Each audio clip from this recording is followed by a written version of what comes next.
পেঁয়াজ ছাড়া খাওয়া যায় না, তো তরকারি ভালো লাগে না। পেঁয়াজ সব তরকারি হইলো, পেঁয়াজ হইলো মশলা, মশলা না হইলে তো তরকারি ভালো লাগে না। পেঁয়াজ সব তার মাঝে বলন লাগে, সব যার তরকারি খায় পেঁয়াজ। হঠাৎ করি বাড়িয়া যায় গিয়ে আসমান, এরপরে যাওয়াতো থাকে হঠাৎ দুই একদিন নামলো, এরপরে আবার আতঙ্ক হয়ে গেল, শেষ আর পাওয়া যায় না।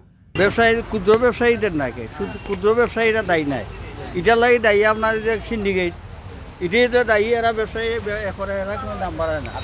পেঁয়াজ তো মনে হয় বড় লোকরা যারা বড় বড় ব্যবসায়ী আছে তারা তো মনে হয় হাজার হাজার টন পেঁয়াজ স্টক করে রাখি আছে, এমন আজকে দেখা যায় মাল সব স্টক করিয়া বন্ধ করিয়া তারা মাল বেছে প্রতি কেজি 10 টাকা 15 টাকা 20 টাকা বলো নেই। পেঁয়াজের দাম বাড়ে, রসুনের দাম বাড়ে, আমরা কিলা খাইতাম কিলা চলতাম, আমরা গরিবের তো চলার মতন কোনো রাস্তা নাই। বুঝলি, চাউলের দাম বাড়ে, ডাইলের দাম বাড়ে, তেলের দাম বাড়ে, সব জিনিসের দাম বাড়ে, আর আমরা গরিব চলার কী অবস্থা? আমরা তো গরিব চলার মতন কোনো রাস্তা নাই। বড় লোকরা বড় হইতেছে খালি, আমরা গরিবের তো কোনো নাই, চলার কোনো রাস্তা নাই। বুঝো খোয়া নাই, অত দাম পেঁয়াজ সবটা দাম, চাউলে ভাতে লাগাই সকলটা দাম, তেলও দাম, সবটা দাম। অসুবিধা ওর অসুবিধা হইব না, জামাই নাই কোনটা নাই, কুটি কুটি বাচ্চা লইয়া পড়ছি, কত অসুবিধা, কত কষ্ট করতেছি। বাসাত কাম করে আর কয় টাকা পাই, পালাটিকে গড়বার হইতে পারি না, পেটও চলে না। দিন দিন পেঁয়াজের দর বুঝছেন খালি বাড়তেছে। আজকে বর্তমানে বাজার রেট পেঁয়াজের দর বর্তমানে 60 টাকা।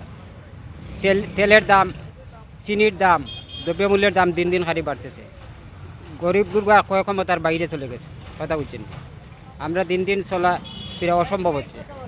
আমরা এমনি কষ্ট করে চলি, যে একটা জিনিসের দাম বাড়লে আমরা এই টাকাটা পাই কই, আমরা কে দেই এই টাকাটা, বাড়তি টাকাটা। এরপরে দিনের দিন বাসার ভাড়া বাড়া, কারেন্টের ভাড়া বাড়া, এরপরে সব কিছুর দাম দিন দিন বাড়তে আছে। আমরা তো আর মজুরি আর বাড়তে পাই না, আমরা চলুম কিলা। কাজের দাম যে বাড়ছে, আক্তাতে বাড়ছে, এটা তো তোমার মনে করো কেমনে কেতা, এটা তো আর জানি না। কোটি কোটি টাকা যে ব্যবসায়ী যারা আছে, বড় বড় ব্যবসায়ী, কোটি কোটি ব্যবসায়ী যারা, এরা তো নেওয়ার জব ভাড়া তোরা ফালাই তুলে ওরা তারা মালের দাম বাড়ায়। সমস্যা তো এইখানেই, আর তো কোনো সমস্যা নাই। এখন তেলের দামও বাড়ে, চিনির দামও বাড়ে, সবগুলো প্রত্যেকটা ভুসিমালের দোকানে গেলে নতুন নতুন রেটে, প্রতি মাসে নতুন নতুন রেট হয়ে মাল হয়, তখন মানুষ বাঁচতে কেমনে। বিশেষ করে নিম্ন মধ্যবিত্ত যারা আমরা আছি, আমরা খুব কষ্টের মাঝে আছি। তো এ ব্যাপারে আমরা আশা করি সরকারের যারা